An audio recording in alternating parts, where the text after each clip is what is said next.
Assalamualaikum warahmatullahi wabarakatuh. Sahabat Star dimanapun Anda berada, semoga Anda semakin sukses, berkah, dan bahagia. Kali ini saya kedatangan teman-teman dari BMH Baitul Mal Hidayatullah, salah satu lembaga amil zakat nasional yang betul-betul berkiprah luar biasa di negeri ini. Kali ini hadir salah satu tim dari BMH. Karena ini di Malang, beliau suka dipanggil dengan Sam. Namanya Sam Imron. Assalamualaikum. Waalaikumsalam. Gimana kabar? Sehat? Alhamdulillah. Alhamdulillah. Terima kasih bisa hadir di forum luar biasa ini. Iya, jadi sengaja podcast kami ini kami open buat siapapun yang mau berbagi ya. Silakan Anda hubungi kami ketika Anda mau mengisi podcast kami. Apapun itu temanya, yang penting bermanfaat, yang penting memberikan pencerahan dan memberikan kontribusi buat umat, masyarakat, dan bangsa Indonesia tercinta. Sudah berapa lama Mas Imron di BMH? Alhamdulillah, kesempatan luar biasa bisa gabung di grup Askan hari ini. Iya. Oke, saya sendiri sudah bergabung ini 11 tahun. Wuh, 11 tahun, subhanallah ya. 11 tahun. Jadi volunteer ya, luar biasa, nggak mudah menjadi volunteer 11 tahun ya. Luar biasa. Nah, BMH ini apa saja kiprahnya selama ini, Mas Imron? Oke, BMH Baitul Mal Hidayatullah ini adalah salah satu Lasnas. Jadi lembaga amil zakat skalanya nasional. Nasional ya. Jadi kami sudah ada di 33 provinsi. 33 provinsi. Setiap provinsi insya Allah ada. Termasuk SK-nya juga. Nah, karena Lasnas sehingga SK-nya juga memang dari kementerian. Iya, jadi teman-teman kalau ada lembaga zakat yang belum ada SK-nya dari Kementerian Agama begitu ya, betul, maka Anda hati-hati. Satu, biasanya takutnya dananya tidak digunakan sesuai dengan yang dimaksudkan, betul tidak? Betul. Yang kedua, laporan keuangan biasanya nggak bisa diaudit, gitu Mas ya. Nah, kalau sudah Lasnas itu bisa diaudit, bisa dipertanggungjawabkan, jadi uang Anda tidak salah guna, begitu. Apa saja ini kiprahnya, Mas Imron? Silakan. Basic kami, jadi kami ini dari pesantren. Pesantren. Jadi Baitul Hidayatullah ini awalnya adanya di pesantren Hidayatullah di Gunung Tembak. Gunung Tembak itu di Kalimantan. Kalimantan mana itu? Kalimantan Timur. Kalimantan Timur. Oh, calon IKN sekarang ya? Insya Allah dekat-dekat. Oh, luar biasa ini. Karena basicnya adalah pesantren, maka program mainstreamnya adalah di bidang dakwah dan pendidikan. Dakwah dan pendidikan. Karena ruhnya Indonesia itu kan dulu memang pesantren. Ini pesantren. adalah salah satu alternatif pendidikan di masa itu, dan insya Allah akan lifetime ya. Karena pesantren itu sangat-sangat luar biasa potensinya. Terbukti ya, mulai dulu ada sampai sekarang pesantren ini sangat mewarnai. Betul, pejuang-pejuang kita itu kan juga dari tokoh-tokoh santri ya, betul. Dan karena mereka santri, makanya mereka berani mati ya, itu catatannya ya kan. Nah, kiprahnya apa aja Mas dari pesantren, kemudian kiprahnya apa aja yang pesantren dijalankan? Irisannya karena dia adalah berdakwah, maka dia mengembangkan dunia pendidikan.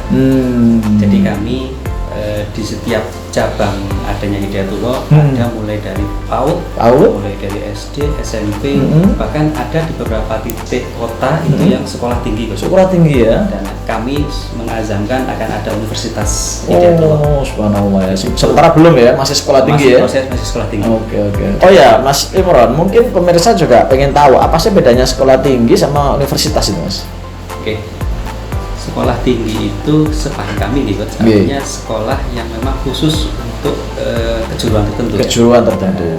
Kayak sekolah tinggi komunikasi, berarti khusus komunikasi gitu ya. Universitas lebih luas, jurusannya lebih banyak. Ada pertanian, ada dakwah juga, mungkin juga ada kedokteran yang kayak IAIN atau UIN itu ya. Sekarang jurusannya luar biasa ya kan. Amin ya, semoga Hidayatullah bisa segera punya universitas. Karena Hidayatullah ini semangatnya untuk memperbaiki negeri luar biasa, sudah teruji dan terbukti ya.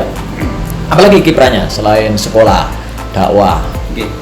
Kaitannya dengan dakwah, pendidikan, kami juga mengembangkan ekonomi. Karena pesantren itu di sana juga ada santri dan ada pengasuh yang perlu konsumsi, mulai dari urusan muamalah, bahkan kami juga mengembangkan swalayan yang mudah dijangkau dan menyediakan fasilitas kebutuhan berbagai kebutuhan sehari-hari. Oke, sehari-hari Santri dan juga lingkungannya otomatis. Oke. Terus apa lagi masih Bro? Kiprahnya. Selain itu kami juga sebagai lembaga filantropi yang juga mengelola sosial. Kala bencana nasional gitu kan. Seperti kemarin Semeru ya. Dekat dengan kita kemarin. Insya Allah kami selalu hadir betul, membersamai masyarakat-masyarakat yang sedang merasakan. Betul, itu dakwah yang sesungguhnya ya. Betul. Bukan hanya ceramah ya kan, dakwah yang sesungguhnya hadir di saat ada saudara-saudara kita yang membutuhkan. Bagus, filantropi. Apalagi Mas Imron yang selama ini kiprahnya Hidayatullah? Nah, di Malang kami punya program yang luar biasa tuh. Jadi kita punya sumur bor. Oh, sumur bor. Untuk pondok atau untuk apa itu? Jadi kekeringan dan krisis air bersih yang melanda saudara-saudara kita di beberapa tempat, terutama di Malang Selatan tuh. Kalau pas musim kemarau, mereka kesulitan air bersih. Padahal dekat laut ya. Air laut sama air ini tentunya beda ya. Air laut sama air.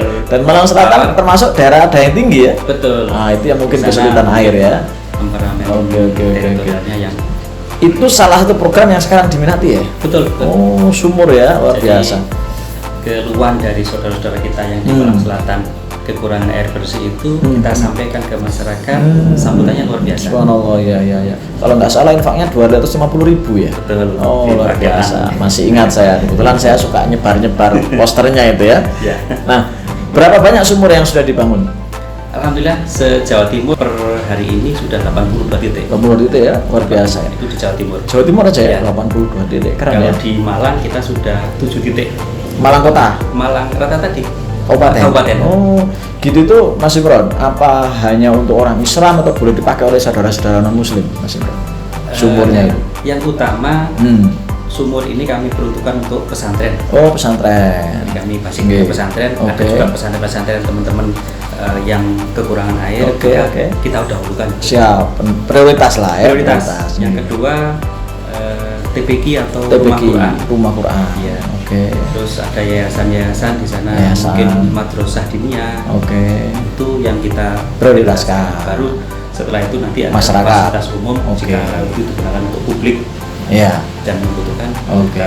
Jadi tingkat zamannya Utsman itu ya. Kita filosofinya betul-betul dari sumur Utsman itu yang sampai hari ini mengalir air yang subhanallah ya Allah. Bagi Anda yang mau dapat amal jariah walaupun nanti Anda sudah wafat, segera investasi sumur bor. Hanya Rp250.000. Ya, itu sekali ke mall kali ya. Sekali ke mall atau ya uang jajan Anda seminggu lah. Selesai seminggu nggak jadi apa-apa. Tapi di BMA Hidayatullah Anda punya peluang jadi amal jariah. Luar biasa ya, terinspirasi oleh sumurnya Utsman bin Affan. Rencananya di mana lagi nanti dikembangkan sumur-sumur bor itu? Gitu kami memang kampanyekan air bersih, artinya sambutan dari donatur yang mempercayakan kepada kami juga luar biasa ya. Begitu juga teman-teman di daerah yang request. Itu ada banyak sekali tempat-tempat yang perlu. Jadi mereka membuat surat ke kami, ini kami perlu dibantu, dan kami harus survei. Harus survei ke sana. Dan memang banyak yang belum terekspos ya. Belum terekspos dan memang di sana luar biasa. Memang kekeringan itu terasa kalau kita ke sana itu sampai dia harus ngambil airnya itu jauh gitu kan. Itu perjuangan mereka di sana gitu. Kalau kita di Malang kan sudah airnya luber ya. Itu teringat masa kecil saya dulu di Lampung. Saya dari Lampung Mas Imron. Lamongan kampung. Dari Lamongan kampung. Jadi itu Lamongan itu kata orang Jawa itu kalau hujan ya nek udan ora iso ndodok, nek ketiga ora iso cebok. Artinya kalau musim hujan itu banjir, kalau kemarau nggak ada air. Nah, teringat itu waktu itu di perjalanan sekitar 2 kilo Mas Imron ngambil air itu. Nah, itu rebutan sumur waktu itu belum bor ya, tapi ini loh. Ini pompa. Nah, terus kadang pakai tangan gitu kan, pakai motor sepeda, kadang mikul gitu kan. Nah, teringat itu ya. Artinya ketika kita bicara air memang sangat vital, betul nggak? Betul. Mandi, minum, betul kan? Betul. Kemudian masak dan sebagainya. Jadi kehadiran BMH dengan program sumur bor sepertinya ini satu-satunya yang pakai sumur bor ya program dari Lasnas. Ada lembaga lain juga ya pakai lembaga sumur? lain ada juga. Ada juga ya. Enggak, cuma mainstreamnya ya. Mainstreamnya akhirnya BMH ya. kita ambil gitu. Iya Keluar untuk luar biasa ya. ininya. Jadi sekali lagi teman-teman, kalau Anda yang nggak pernah merasakan kekurangan air, mungkin Anda nggak terlalu semangat untuk ikut programnya BMH Sumur Bor ini. Tapi kalau Anda pernah merasakan bagaimana sulitnya air, Anda akan semangat untuk mengeluarkan uang 250.000. Berapa sih totalnya biaya satu sumur bor, Mas Imron? Jadi untuk membuat sumur bor itu prosesnya ikut ya. Yang pertama setelah ada pengajuan dari teman-teman daerah, itu kita survei. Ada kalanya kita pakai teman-teman kampus tuh. Jadi teman-teman kampus itu punya alat namanya geolistrik. Dengan hasil geolistrik itu mereka menembak, bahasa saya bahasa kami itu nembak tanah, bumi, nanti bumi ini ada lapisan per lapisan tanah, sehingga di lapisan keberapa meter ditemukan titik air. Oh, subhanallah ya. Kalau dulu manual ya. Kalau dulu orang sepuh mungkin pakai pakai daun talas, atau pakai sapu lidi, itu juga masih bisa kita gunakan ini. Tapi kita karena requestnya itu tempat yang ekstrim ya, kita perlu bantuan dari teman-teman geolistrik yang dengan alat yang canggih itu kita bisa tahu kedalamannya itu sekian. Tapi tidak fix ya, artinya tetap kodar umumnya itu karena itu adalah goib ya. Tetap, tapi secara ilmiahnya sudah bisa kita ketahui bahwa di lapisan kesekian akan ada air. Lalu setelah itu kita akan buat rapnya rancangan anggaran. Betul. Proyeknya itu dengan kedalaman sekian, kira-kira estimasinya. Karena masing-masing kedalaman biayanya berbeda. Paling murah berapa? Paling murah sekitar 500.000 per meter. Sampai jadi itu berapa? Sampai jadi? Kami yang terakhir di Bantur itu ada yang 35 juta. Bagi Anda para agnia gitu kan, 35 juta bukan angka yang besar ya. Boleh nggak request misalnya, ini sumur hanya untuk pondok aja gitu, boleh nggak? Betul. Boleh ya? Ada beberapa donatur yang spesial mengambil, kan begitu kami ini punya data nih kok. Oke. Data kami kan banyak nih, request A, B, C, D, tempat kan kami bawa nih. Mau milih yang mana? Oke, saya pilih yang pesantren itu. Pesantren itu sebanyak 70 juta udah dari kami aja. Itu amanah yang kami laksanakan ada gitu.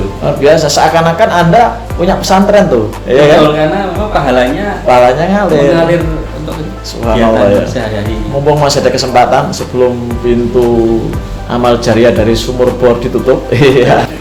Oke, Mas Imron, kira-kira berapa sih harga satu sumur itu rata-rata? Untuk estimasi biaya ya. Jadi ada sumur kami itu yang mulai dibangun di 35 juta. 35 juta. Itu kedalamannya mungkin sekitar 25 meter. 25 meter ya, subhanallah ya. Ada yang paling ekstrim itu 120 meter. Keren. Itu di Kalipare, itu sumur bor pertama yang kami bangun di Malang. Habis berapa itu? Itu kisarannya 200 sekian. Subhanallah. Anda para agni yang luar biasa. Bagi Anda yang pengen uang Anda mengalir sampai nanti anak cucu Anda, ya, bahkan sampai yaumil kiamah begitu, Anda segera hubungi BMH dengan program sumur bornya. Keren sekali. Teringat kita kalau sudah bicara sumur bor dengan kisahnya Utsman bin Affan. Ya kan? Luar biasa. Nah, Mas Imron, selanjutnya di titik mana lagi yang akan dibangun sumur bor ini? Untuk bulan ini insya Allah kita akan realisasikan di TPG di Desa Klepu, Sumber Manjing Wetan. Sumawi, Sumber Manjing Wetan. Iya, saya kemarin dari sana di salah satu perusahaan tambang, Mas Imron. Tambang batu untuk bahan keramik.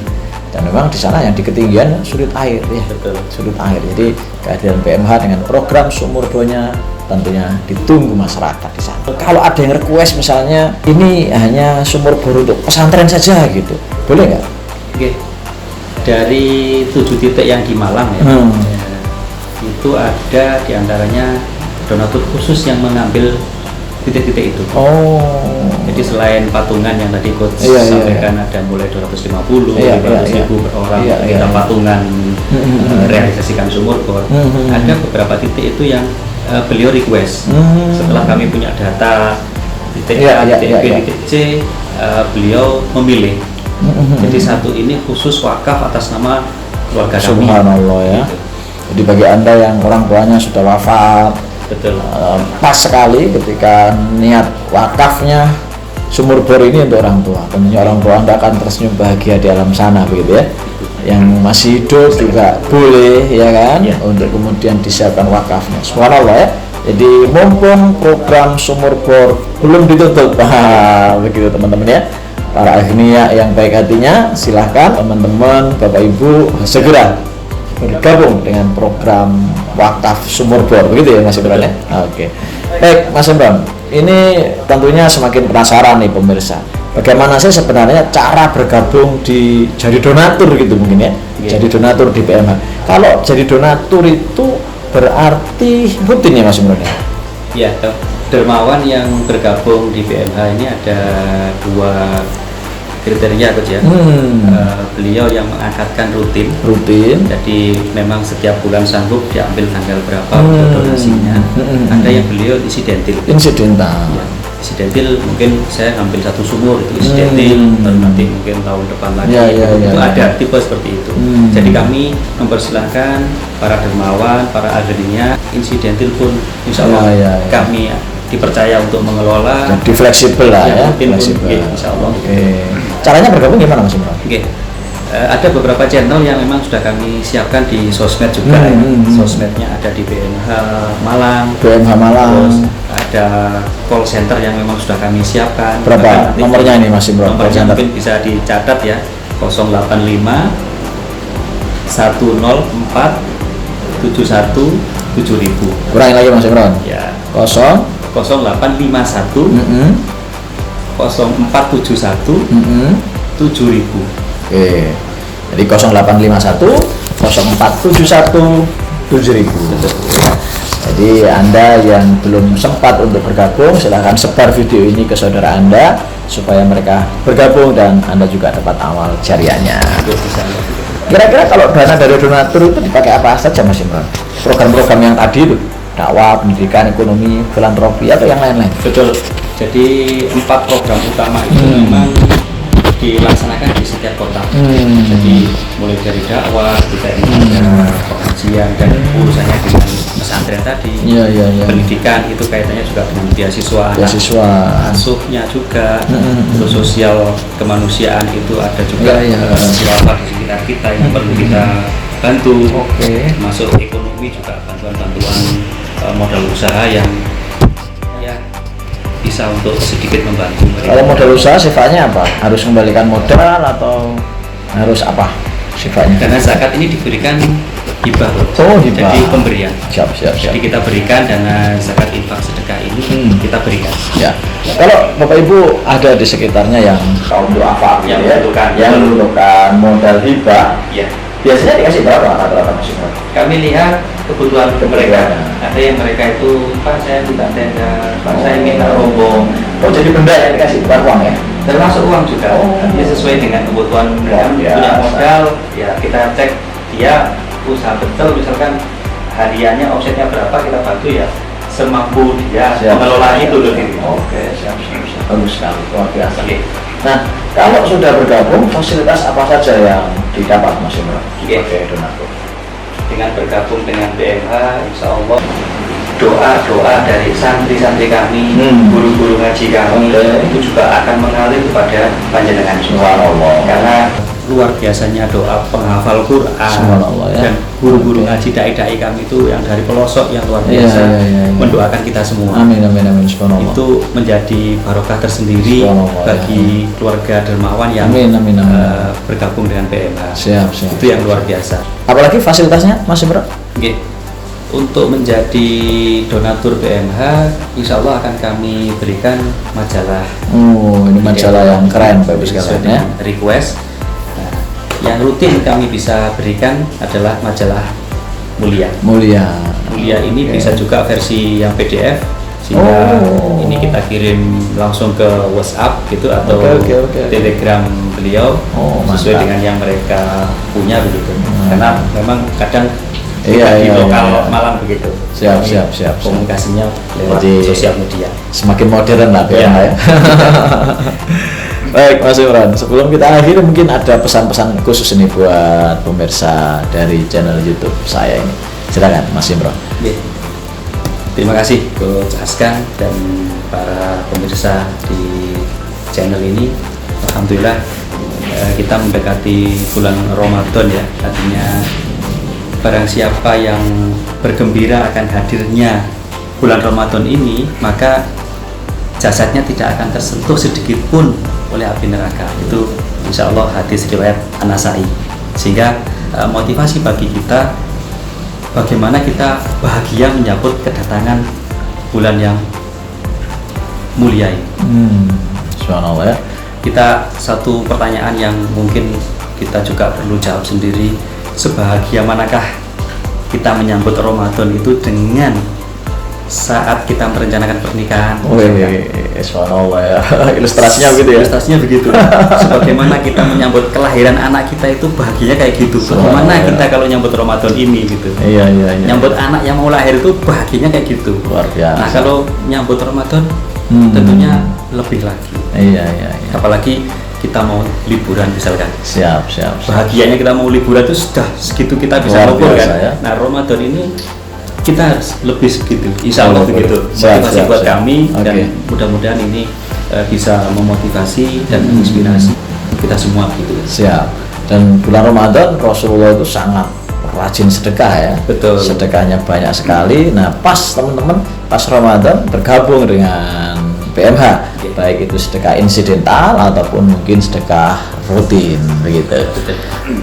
Itu mungkin Mas Imran. Terima kasih. Terima kasih atas kehadirannya. Belum tadi kebetulan silaturahmi begitu, terus sekalian saya todong ya untuk podcast ya. Bagi Bapak Ibu dan teman-teman yang mau podcast bersama kami, silahkan hubungi kami ya. Nomornya ada di deskripsi nanti ya. Silahkan hubungi dan kita akan sama-sama mensiarkan kebaikan untuk masyarakat, agama, bangsa dan negara. Dari kami, Askan Setiabudi, Tips Indonesia. Terima kasih atas perhatiannya. Sampai jumpa di podcast kami berikutnya. Salam Star. Assalamualaikum warahmatullahi wabarakatuh.